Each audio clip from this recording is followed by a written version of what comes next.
은퇴 후에도 계속 일하는 사람들은 나이가 들어서도 여전히 삶의 중심에서 자신만의 존재감을 지켜나가는 이들입니다. 단순히 경제적인 이유를 넘어서 이들은 이를 통해 살아있음을 느낀다는 깊은 삶의 철학을 지니고 있습니다. 우리나라의 노인 빈곤율은 OECD 국가 중 가장 높은 수준으로 2023년 기준으로도 무려 40%가 넘는다고 알려져 있습니다. 이는 5명 중 2명이 경제적으로 어려운 삶을 살고 있다는 뜻이며 단순히 노후를 편안히 보내는 것이 얼마나 어려운지를 보여주는 수치입니다. 이러한 배경 속에서 은퇴 후에도 지속적으로 일하는 사람들의 삶은 더욱 주목받게 됩니다. 퇴직 이후 재취업은 말처럼 쉬운 일이 아닙니다. 많은 사람들이 충분한 준비 없이 직장에서 밀려난 후 시간만 흘러가게 두고 어느 순간 장기 실업자로 전락해버리거나 급한 마음에 무리한 창업에 뛰어들어 그간 쌓아온 퇴직금을 한순간에 잃어버리는 일도 비일비재합니다.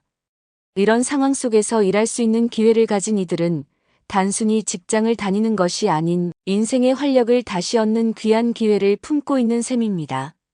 실제로 제 지인 중 한 분은 오랜 교직 생활을 마친 후 연금이 충분한 상황에서도 건물의 경비 일을 자처해 맡으며 매일 아침 일찍 출근해 정해진 시간에 근무를 하고 있습니다. 제가 왜 굳이 일을 하세요? 라고 묻자 그분은 이렇게 대답했습니다. 몸이 아직 움직여줄 때 내가 할 수 있는 일이 있다는 게 얼마나 감사한 일인지 몰라요. 이 나이에 내가 누군가에게 도움이 된다는 것, 그것 자체가 행복입니다. 그 말에 진심이 담겨 있었고 그 진심은 주변 사람들에게도 깊은 인상을 남겼습니다. 뿐만 아니라 공공기관에서 재취업한 한 70대 어르신 역시 월급이 많지는 않지만 규칙적인 출퇴근을 통해 건강을 관리하고 무엇보다 사회 속에서 자신이 여전히 필요하다는 인정을 받을 수 있다는 점에 큰 자부심을 느낀다고 말했습니다.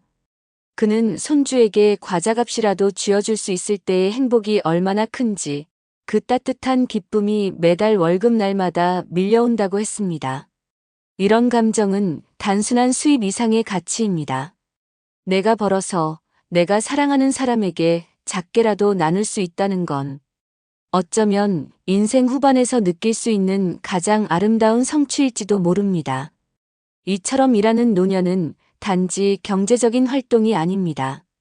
그것은 자신의 존재를 다시 확인하는 일이며 매일매일을 살아가는 데 있어 분명한 목적을 만들어주는 일입니다.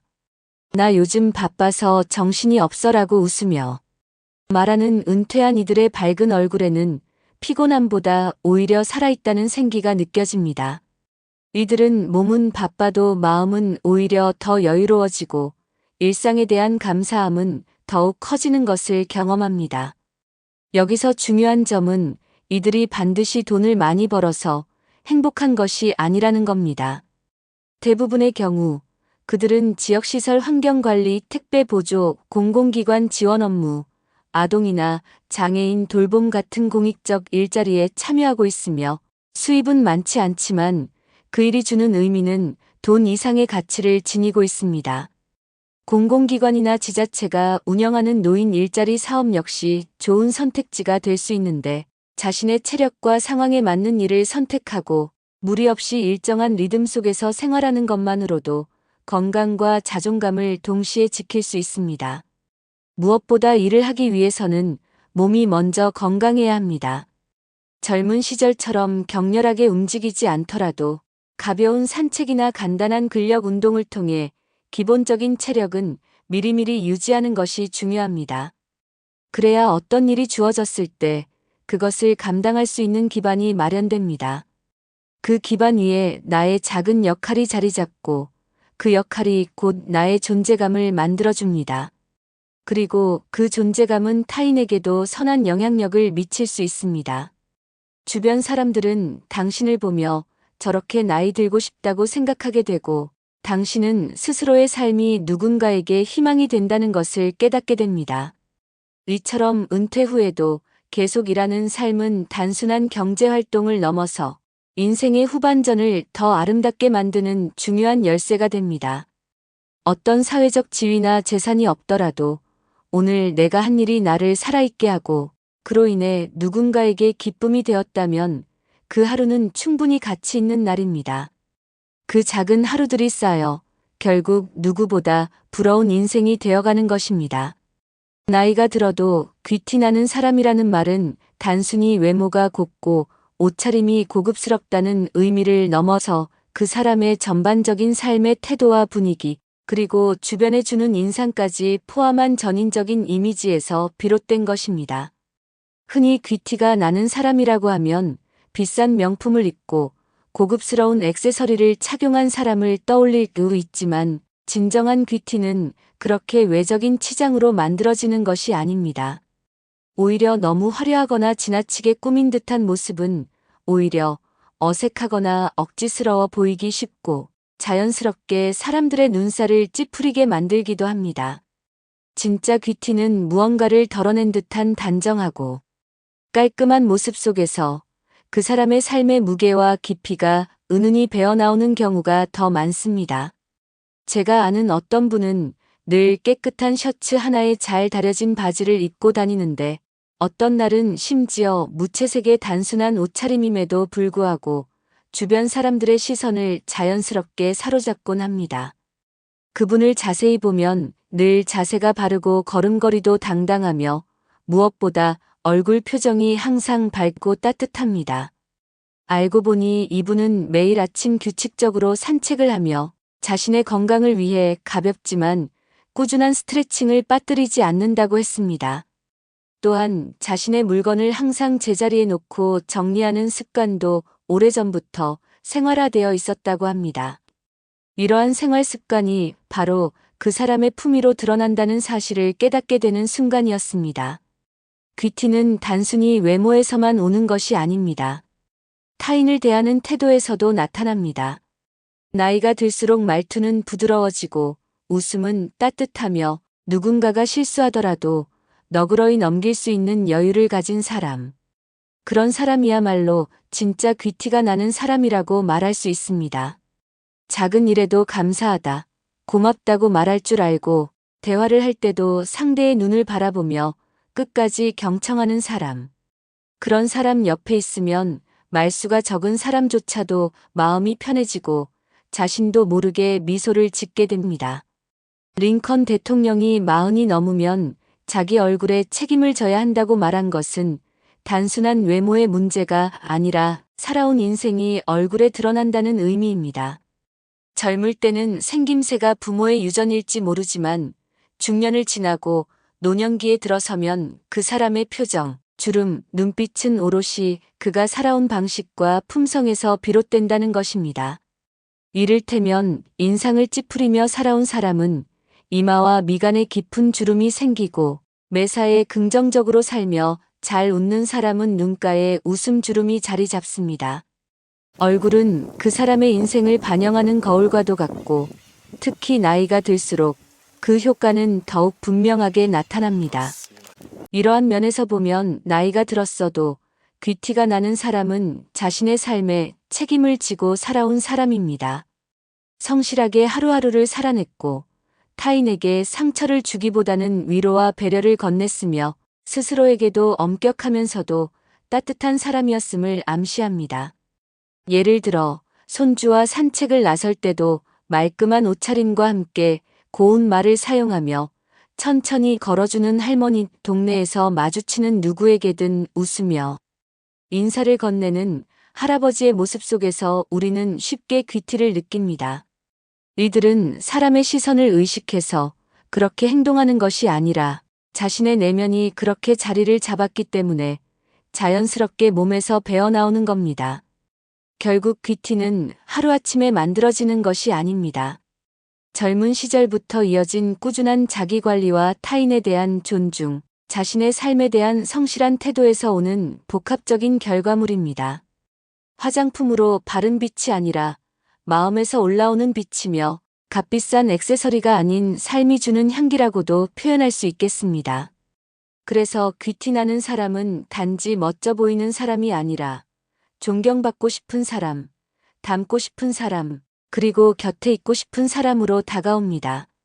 이러한 사람이 모임에 나가면 주변에 자연스럽게 긍정적인 기운이 퍼지며 그 사람이 입을 열지 않아도 주목받게 됩니다. 왜 저 사람은 그냥 앉아 있는데도 편안하고 멋져 보일까? 라는 생각이 들게 되고, 의는 결국 그 사람이 얼마나 자기 삶을 소중히 여기고 살아왔는지를 보여주는 신호입니다. 자신을 가꾸고 말투를 다듬고 마음을 따뜻하게 유지하는데 시간과 노력을 들였다는 것. 그건 단순한 외형적인 꾸밈보다 훨씬 더 깊은 인상을 주는 요소입니다. 그러니 누군가를 부러워할 때 우리는 단지 겉모습이 아닌 그가 어떤 삶을 살아왔는지, 그 삶이 지금 어떤 향기를 내고 있는지를 함께 들여다봐야 합니다. 진정으로 귀티나는 사람은 꾸준한 삶의 태도와 자기 관리를 통해 그 빛을 만들어낸 사람이며, 그 빛은 다른 누구도 흉내낼 수 없는 그 사람만의 고유한 아우라로 남게 됩니다. 그리고 그런 사람 옆에 있으면 우리도 모르게 한 발짝 더 나아진 사람이 되어 있을지도 모릅니다. 나이 들수록 우리에게 필요한 건 화려한 치장이 아니라 삶의 무게를 기품 있게 담아낼 수 있는 자신만의 품격입니다. 그리고 그것은 매일의 작은 습관과 따뜻한 말 한마디에서 시작되는 것입니다. 나이가 들수록 많은 사람들이 삶의 외적인 조건, 즉 돈이나 명예, 자식의 성공 같은 요소들의 부러움을 느끼지만, 시간이 지나면서 진짜 부러운 사람이 누구인지에 대한 관점은 점차 변해간다. 장자의 추수편에 등장하는 전설의 동물 기와발이 많은 진해, 발이 없는 뱀, 형체 없이 흐르는 바람, 그리고 마음이라는 존재의 비유는 우리에게 매우 중요한 삶의 통찰을 전해준다. 발이 하나밖에 없는 기는 자신의 느린 움직임 때문에 수많은 발을 가진 진해를 부러워하고, 진해는 오히려 발이 없어서 더 유연하게 움직이는 뱀이 부럽다고 생각한다. 뱀은 형체가 없이 어디든 갈 수 있는 바람을 부러워하고, 바람은 마음껏 바라볼 수 있는 눈은 보지 않고도 모든 것을 꿰뚫는 마음을 부러워한다. 그리고 마음은 다시 길을 부러워한다. 이처럼 모든 존재가 서로를 부러워하며 살아가는 삶은 결국 끝이 없는 비교와 갈증의 연속임을 보여준다. 인간의 삶도 이와 같다.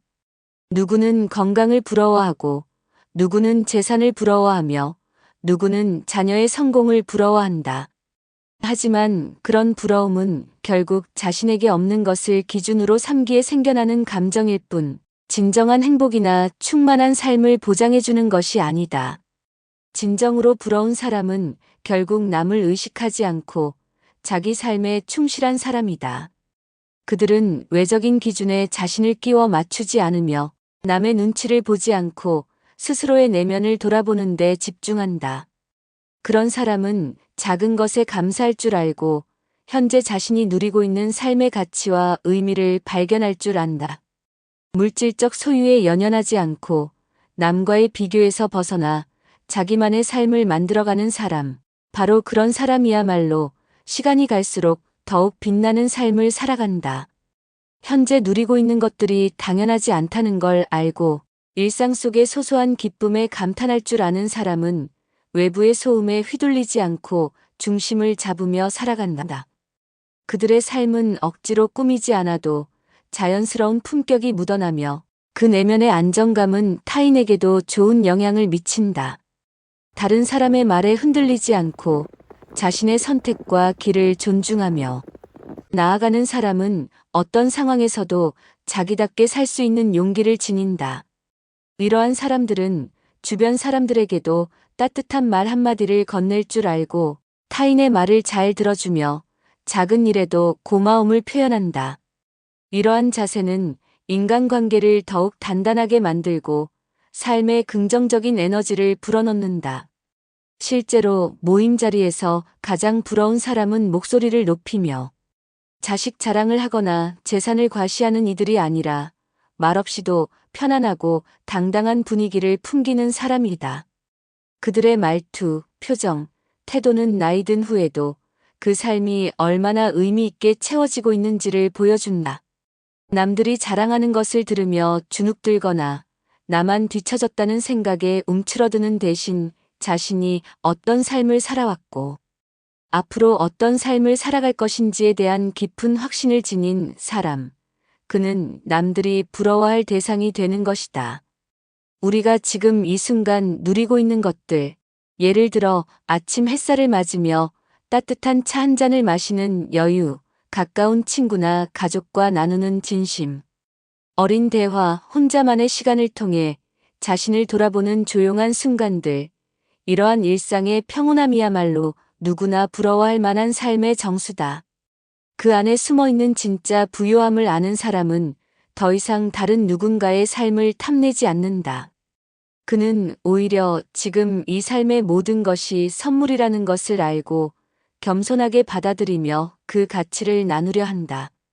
우리가 진정으로 부러워해야 할 사람은 겉으로 화려한 성취를 이룬 사람이 아니라 삶을 온전히 살아내고 있는 사람, 비교와 부러움의 굴레에서 벗어나 자신의 중심을 지켜가며 하루하루를 성실하게 살아가는 그런 사람이다. 지금 이 글을 읽고 있는 여러분이 바로 그런 사람일 수 있다.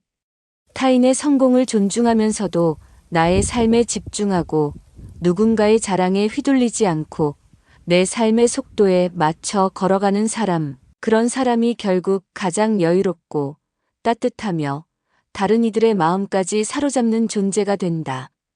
결국 우리가 인생의 후반에서 진짜 부러운 사람으로 남기 위해 필요한 것은 외적인 성과가 아니라 나 자신을 인정하고 아끼는 마음, 그리고 내가 가진 모든 것에 감사할 줄 아는 깊은 내면의 힘이다. 그러니 이제 남과의 비교를 멈추고 오늘 하루를 내 방식대로 내 마음의 온도에 맞게 살아가자. 그 자체로 충분히 아름답고 충분히 부러운 삶이다.